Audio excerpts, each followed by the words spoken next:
Hello my friends, সবাই আশা করি খুব ভালো আছো। আমি Mousumi, welcome back to my channel Raat Nijhum. আজ আমি যেই ঘটনাটা তোমাদের শোনাবো, সেই ঘটনাটা ঘটেছিল আমার বান্ধবীর দিদির সাথে। বান্ধবীর দিদি যখন বিয়ে করে মেদিনীপুরে যায়, তখন তার হাজব্যান্ড বলেছিল তাদের পাশের বাড়িতে একটা অস্বাভাবিক মেয়ে থাকে। অস্বাভাবিক বলার কারণ, মেয়েটি ছিল খুব বদরাগী। রোজ কারণ অকারণে সে তার বাবা মায়ের সাথে অশান্তি করত, জিনিসপত্র ভাঙচুর করত, সব কিছু ছুঁড়ে ছুঁড়ে ফেলে দিত। এমনকি সে মাঝে মধ্যে তার বাবা মায়ের গায়েও হাত তুলত। পাড়ার কেউ ওর সাথে মিশত না, আর কথাও বলতো না। নিজের বাবা মা সেই মেয়েটাকে নিয়ে খুবই অসহ্যের দিন কাটাচ্ছিল। সেই দিদির বিয়ের প্রথম 2-3 দিন সে কিছুই টের পায়নি। তবে 5 দিনের মাথায় রাত প্রায় 11টা নাগাদ সেই পাশের বাড়ি থেকে বাসনপত্র ছুঁড়ে ফেলার শব্দ হলো। তারপর চিৎকার চেঁচামেচি শুরু হলো। ওই দিদি তার হাজব্যান্ডকে বলল, শুনছো? দেখো না কেমন চিৎকার চেঁচামেচি হচ্ছে। দিদির হাজব্যান্ড বলল, শুনেছ? তোমায় বলেছিলাম না সেই যে ওই বাড়ির মেয়েটার কথা, যে অস্বাভাবিক নেচারের। তখন তার বউ সেটা মিলিয়ে নিল। পরদিন সকালবেলা দিদি তার শোয়ার ঘরের জানালা খুলতেই কেমন যেন আঁতকে উঠল। দেখল পাশের বাড়ির মেয়েটা জানলা খুলে কটমট করে তার দিকেই তাকিয়ে আছে। দেখে মনে হচ্ছিল জানালা খোলার অপেক্ষা করছিল সে। দিদির এই ব্যাপারটা ভালো লাগে না। সে তখনই জানলার পর্দাটা নামিয়ে দেয়। সেদিন রাত্রে আবার চিৎকার চেঁচামেচি শুরু। দিদি ওর হাজব্যান্ডকে বলল, যাও না, দেখে আসো না একবার কি হয়েছে ওদের। সে বলল, এটা রোজকারকার ব্যাপার, ঘুমিয়ে পড়ো। আবার পরের দিন সকালে দিদি তার জানালা যেই খুলেছে, দেখে সেই মেয়েটা বড় বড় চোখ করে দাঁত কিরমির করে কি যেন বলছে। আবার জানালার পর্দা নামিয়ে দেয় দিদি। তারপর শুনতে পায় ওই মেয়েটি তার বাবা মাকে বলছে আর চিৎকার করছে, তোমাদের মতো বাবা মা মরে গেলেই ভালো। আমার বিয়ের বয়স হয়ে গেছে, তাও আমার বিয়ে দিচ্ছ না, আর সবার বিয়ে হয়ে যাচ্ছে। আমার জন্য কি কাউকে খুঁজে পাচ্ছ না? এই বলে আবার অশান্তি, চিৎকার চেঁচামেচি শুরু হয়। সেই দিন প্রায় বেলা 11টা নাগাদ দিদির হাজব্যান্ড কোনো একটা কাজে বেরোচ্ছিল। তখন পাশের বাড়ি থেকে ওই মেয়েটার মা দিদির হাজব্যান্ডকে বলল, বাবা, কোনো পাত্রের সন্ধান দিতে পারো? মেয়েটার যদি কোথাও বিয়ে হয় তাহলে আমরা একটু মুক্তি পাই। এই মেয়ে নিয়ে তো আর পারছি না। সে বলল, দেখছি মাসিমা। মেয়েটার বয়স 34, বিয়ের বয়স অনেক আগেই হয়েছে পার। কিন্তু এমন বদ মেজাজি মেয়েকে বিয়ে দেওয়ার জন্য তার বাবা মা ভাবতেই পারছিল না। 2-4 দিনের মধ্যেই একটা পাত্রের সন্ধান মিলল। তার বউ মারা গেছে, 4 বছরের একটা বাচ্চা মেয়ে আছে, আর তার বয়স 40। মেয়েটা রাজি হয়ে গেল সেই বিয়েতে। তার মা বাবা একটা দীর্ঘ নিঃশ্বাস ফেললেন। তারা ভাবলেন মেয়ের হাত থেকে তারা বেঁচে গেল। বিয়ের পর মাসখানেক ভালোই কাটছিল। হঠাৎ একদিন মেয়েটির বাবা মার কাছে একটি লোক এসে খবর দিল যে মেয়ের শ্বশুর বাড়িতে তাদের যেতে হবে। তারা তো ভয় পেয়ে গেল যে কি আবার হলো। তারপরেও তারা গেল।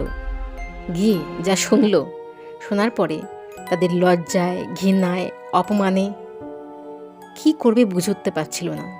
সত্যি তারা এমন একটা সন্তান জন্ম দিয়ে যেন পাপই করেছিল। তারা জানিয়েছিল বিয়ের পর 2-3 দিন বেশ ভালোই কেটেছিল। তারপর থেকে নাকি তার মেয়ের আচরণ ঠিকঠাক ছিল না। সে ওখানে গিয়েও নাকি কথায় কথায় তার স্বামী এবং শাশুড়ি গায়ে হাত তুলত। 4 বছরের ছোট্ট বাচ্চাটাও রেহাই পায়নি। ওকে সুযোগ দেখলেই দেয়ালের মধ্যে মাথা ঠুকে দিত, আর চড়থাপুর মারা তো চলতই রোজকার। তারা অনেক সহ্য করেছিল, কিন্তু সেই দিন সহ্যের সব বাঁধ ভেঙে গেছিল। মেয়েটির হাজব্যান্ড সেই দিন দুপুরবেলায় খাবারের জন্য বাড়িতে আসে। এসেই দেখে বাচ্চা মেয়েটিকে হাতে করে নিয়ে ঘরের পিছনে তার নতুন বউ যাচ্ছে।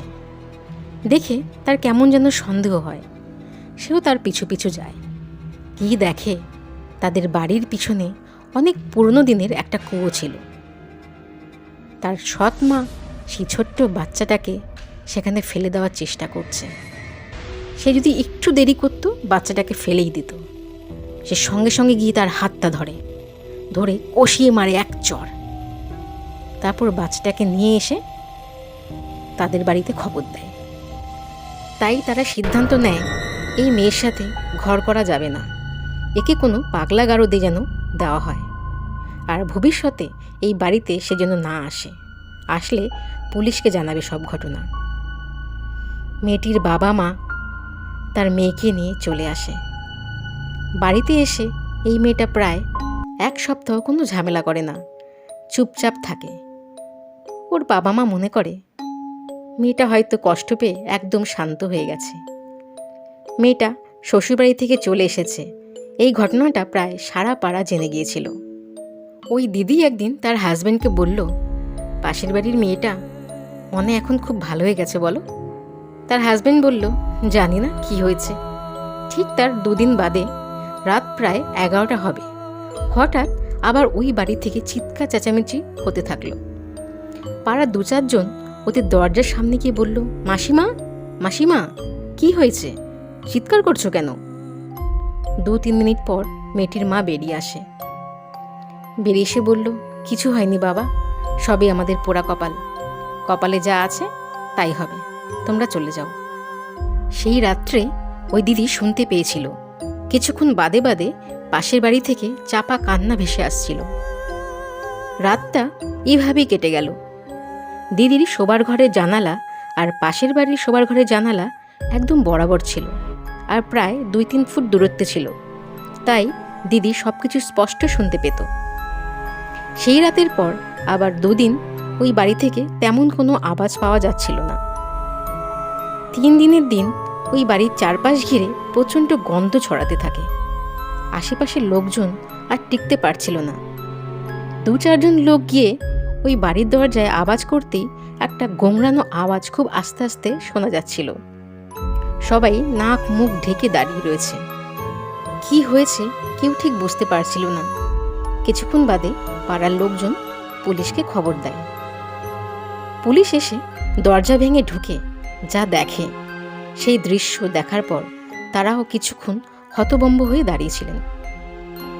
ওনারা দেখেন ঘরের মাঝে একটা খাটের দুপাশের 2টি পায়ার সাথে 2 জনকে কে যেন আষ্টি পিষ্টি বেঁধে রেখেছে, তাদের মুখও বাঁধা। আর সব থেকে ভয়ঙ্কর ব্যাপার, সেই খাটের মাঝ বরাবর সিলিং ফ্যানে ঝুলছে একটা লাশ। বিছানার উপর পড়ে আছে একটা টুল, লাশটা দিয়ে পচা গলা গন্ধ আসছে। পুলিশের পেছন পেছন 2-4 জন পাড়ার লোক সেই ঘরে ঢুকেই চিৎকার করে উঠল, এ কি সর্বনাশ, স্যার ওনাদের আগে বাঁচান, ওনারা ওই মেয়ের মা বাবা। পুলিশ তাড়াতাড়ি বাঁধন খুলল। বাঁধন খুলতেই বয়স্ক লোকটি ভয়ে কেঁদে উঠল, বলল, ও কাল রাতে এসে ওর মাকে গলা টিপে মেরেছে, আজকে আমায় মেরে ফেলবে, তোমরা বাঁচাও বাঁচাও আমায়। ওরা তাড়াতাড়ি ওনার স্ত্রীর বাঁধন খুলতেই তার শরীরটা পুলিশের কোলে ঢলে পড়ে। তার গলায় কালশিটের দাগ পড়ে আছে, তার চোখ দুটো খোলা, যেন দেখে মনে হচ্ছে ভীষণ ভয় পেয়েছে। পুলিশ বিছানায় উঠে নাকে রুমাল বেঁধে ওই প্রায় পচা গলা লাশটা নাবিয়ে আনল। নাবানোর সময় তারা লক্ষ্য করল ওই লাশের চেহারায় এক অদ্ভুত হাসি, তার চোখ দুটো চোখের কুঠুরি থেকে যেন বেরিয়ে আসছে। ওই 2 জনের এই অস্বাভাবিক মৃত্যুতে পুরো পাড়া নিস্তব্ধ। কিন্তু মৃত্যুর রহস্য একমাত্র মেয়েটির বাবা ছাড়া কেউ জানে না। কিন্তু এই মুহূর্তে উনি সব কিছু বলার মতো স্বাভাবিক নেই, তাই তাকে হসপিটালে পাঠানো হলো। বডি দুটোকে পাঠানো হয় পোস্টমর্টমে। পোস্টমর্টমের রিপোর্ট আসার পর অফিসাররা অবাক হয়ে যায়, কারণ রিপোর্টে বলছে মেয়েটা ফাঁস লাগিয়ে মরার পর 72 ঘন্টা পরে ওই মহিলাটির অর্থাৎ মেয়েটির মায়ের মৃত্যু হয়েছে। এই রিপোর্ট দেখে কারো মাথা কাজ করছিল না, তারা এই রহস্যের কিনারা করতে পারছিল না। 4-5 জনের একটা টিম নিয়ে পুলিশ আবার সেই বাড়িতে যায় ইনভেস্টিগেশনে। তারা ভালো করে খতিয়ে দেখে, বলে বাইরের থেকে কোনো লোক আসেনি, যা হয়েছে ভেতরেই হয়েছে। কিন্তু কে এমনটা করেছে? বয়স্ক লোকটারও তো হাত পা মুখ বাঁধা ছিল। এই কথা ভাবতে ভাবতে এক অফিসার সিলিং ফ্যানের দিকে তাকাতেই দেখল ফ্যানটা হঠাৎ উল্টো দিকে ঘুরতে শুরু করলো। সবাই সেটা লক্ষ্য করল। সব দিক বন্ধ, বাইরে থেকে হাওয়া আসার কোনো ব্যাপারই নেই, তাহলে ফ্যানটা হঠাৎ কেন ঘুরতে শুরু করলো? একটু পর ফ্যানটা বন্ধ হয়ে গেল। ওনারা দেখলেন ফ্যানের সুইচটাও অফ। অফিসাররা বেরিয়ে আসবে এমন সময় ঘরের জানালাটা হঠাৎ কোনো এক দমকা হাওয়া এসে খুলে গেল। ওনারা কিছুই বুঝতে পারছিলেন না, হঠাৎ এত হাওয়া ঘরের ভিতরে আসলো কি করে। একজন অফিসার জানালাটা অনেক জোর লাগিয়ে বন্ধ করলেন, আর দেখলেন পাশের বাড়ির জানালা ঠিক এই জানালা বরাবর দেখা যাচ্ছে, যদিও সেটা বন্ধ ছিল।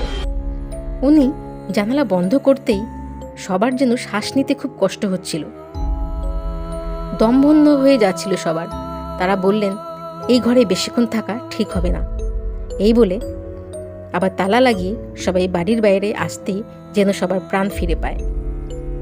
ওনারা সোজা হসপিটাল যায়। গিয়ে মেয়েটির বাবাকে অনেকভাবে অনেক প্রশ্ন করায় জানা যায় মেয়েটা এমনিতেই স্বাভাবিক ছিল না।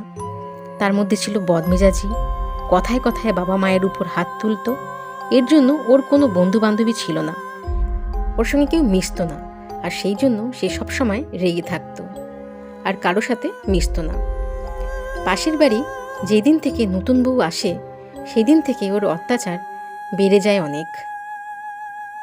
মেয়েটি নাকি ওর বাবা মাকে বেল্ট দিয়ে মারত, আর এসব ঝামেলায় কেউ পড়তো না। কেউ যদি আসতো ও তাদেরকেও মারতে যেত, সেই জন্য কেউ এসব ঝামেলায় পড়তো না। অনেক কষ্টে ওর একটা বিয়ে দেওয়া হয়েছিল, কিন্তু সেখানে ও সংসার করতে পারলো না। নিজের স্বামীকে শাশুড়িকে মারধর করত, এমনকি ছোট্ট একটা বাচ্চা মেয়ে ছিল, তাকেও মেরে ফেলার চেষ্টা করেছিল। সেজন্য ওকে নিয়ে চলে আসা হয়।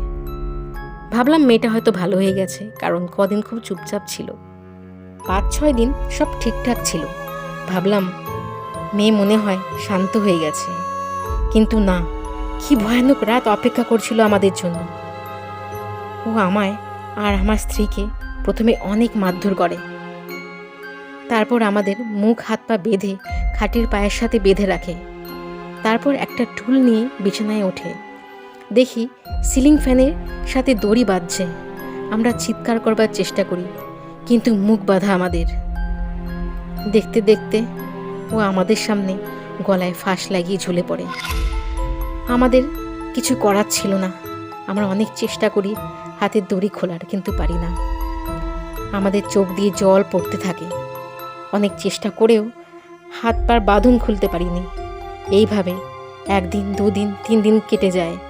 3 দিনের দিন ওই একই সময় দেখি হঠাৎ ফ্যানটা উল্টো দিকে ঘুরতে থাকে, সঙ্গে ওর লাশটাও ঘুরতে ঘুরতে কখন যেন আমাদের সামনে হঠাৎ এসে দাঁড়িয়েছে।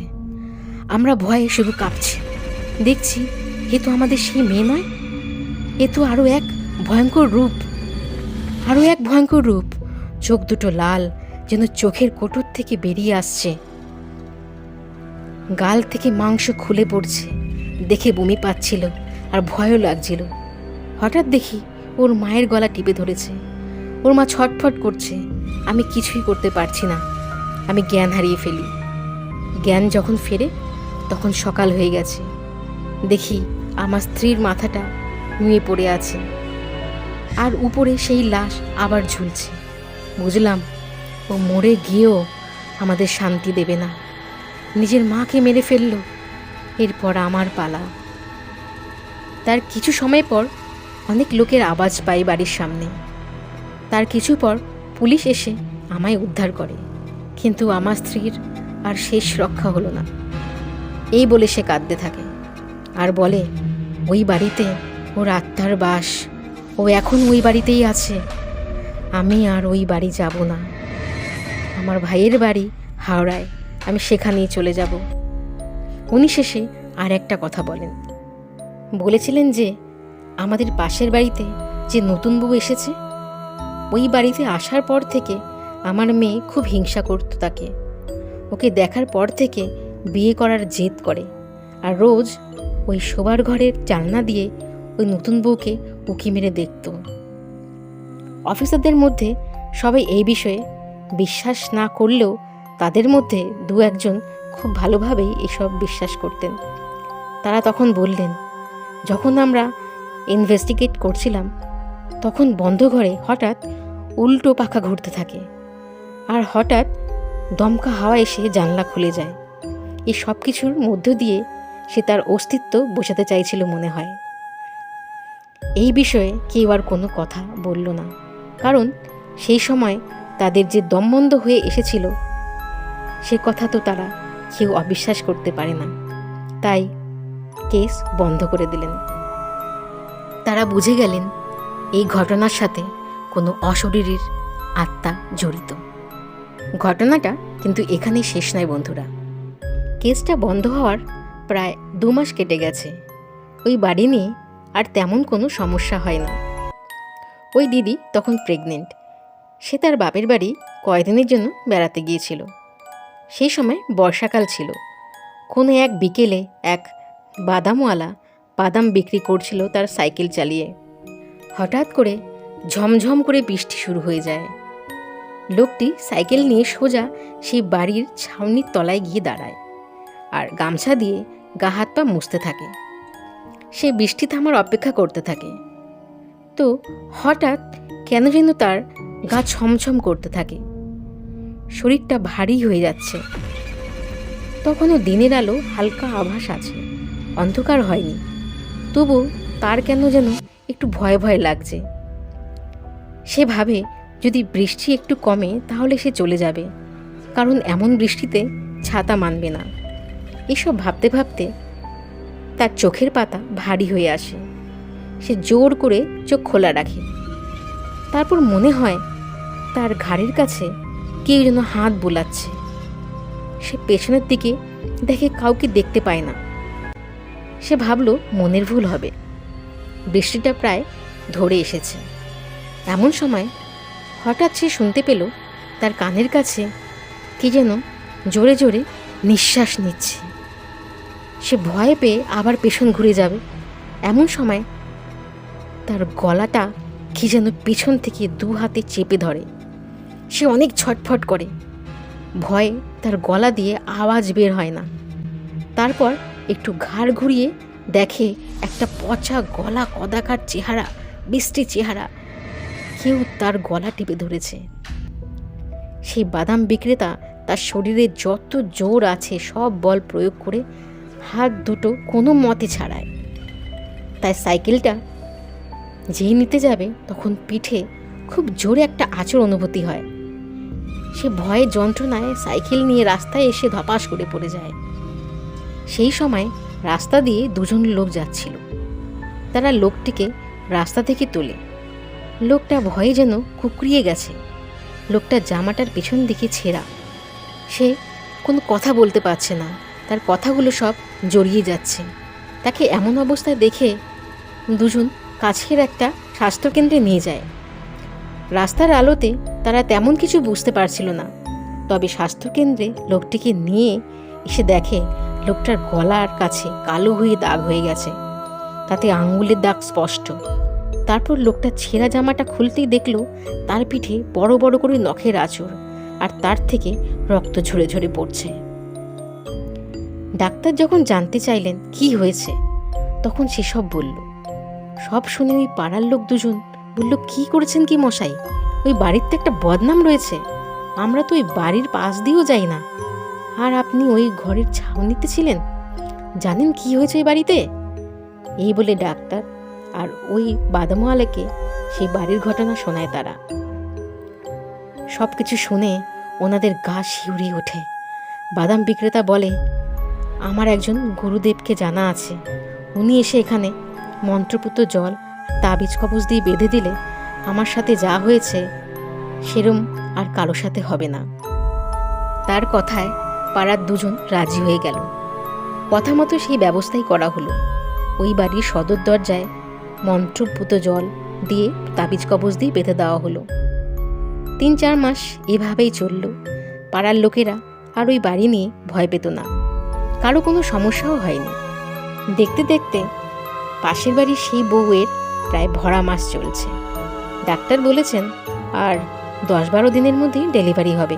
তখন শীতকালে ঘরের ভিতরে জানলা দরজা দিয়ে রোদ না আসলে ঘর পুরো স্যাঁতস্যাঁতে থাকে।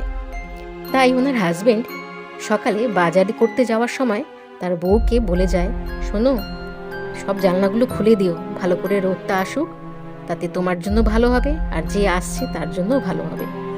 সে তার স্বামীর কথা মতো ঠিক তেমনটাই করল, সব জানলাগুলো খুলে দিল। কিন্তু যেই জানলাটা দিয়ে পাশের বাড়ির মেয়েটা তাকিয়ে থাকতো, সে অমনভাবে মরে যাওয়ার পর থেকে জানলাটা একদম বন্ধই থাকতো। কিন্তু এখন তো আর কোনো সমস্যা নেই, এই কথা ভেবে সে জানলাটা অতি কষ্টে খোলে, কারণ বহুদিন না খোলার কারণে টাইট হয়ে গিয়েছিল জানালাটা খোলার সাথে সাথে একটা দমকা হাওয়া যেন এলো কোথা থেকে। জানলার পর্দাটা উড়তে লাগলো। মনে হলো হঠাৎ করে এত হাওয়া যেন শুধু এই জানলা দিয়েই আসছে। সে পর্দাটা হাত দিয়ে ধরল, সোজাসুজি তাকালো পাশের বাড়ির জানালায়। দেখে তার সারা শরীর হিম হয়ে গেল। দেখলো ওই মেয়েটা যে নাকি ফাঁস লাগিয়ে মরে গেছে। সে তার পচা গলা বিশ্রী চেহারাটা নিয়ে ওই জানালা বরাবর তাকিয়ে আছে আর বিকটভাবে হাসছে। সে তখনই জ্ঞান হারায়। যখন জ্ঞান ফেরে তখন সে হসপিটালে। তার ছেলে হয়েছে। তার কোলে ছেলেকে দেওয়া হলো। ছেলেকে কোলে নিয়ে সে একটা কথাই শুধু বলল, ছেলেকে নিয়ে আমি আর ওই বাড়ি যাব না। সে তার বাপের বাড়ি ওঠে ছেলেকে নিয়ে। পরে তারা ওই বাড়ি বিক্রি করে নরেন্দ্রপুর চলে আসে। তবে ওই বাড়ি বিক্রি করাটাও সহজ ছিল না।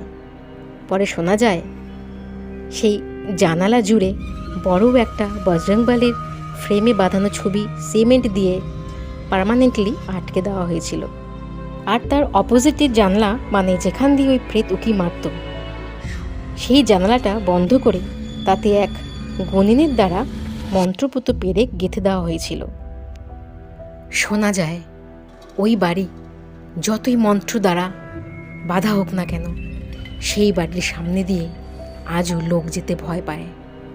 ওই বাড়ির সামনে দিয়ে গেলেই তাদের গা ছমছম করে, ভয়ে রক্ত হিম হয়ে যায়।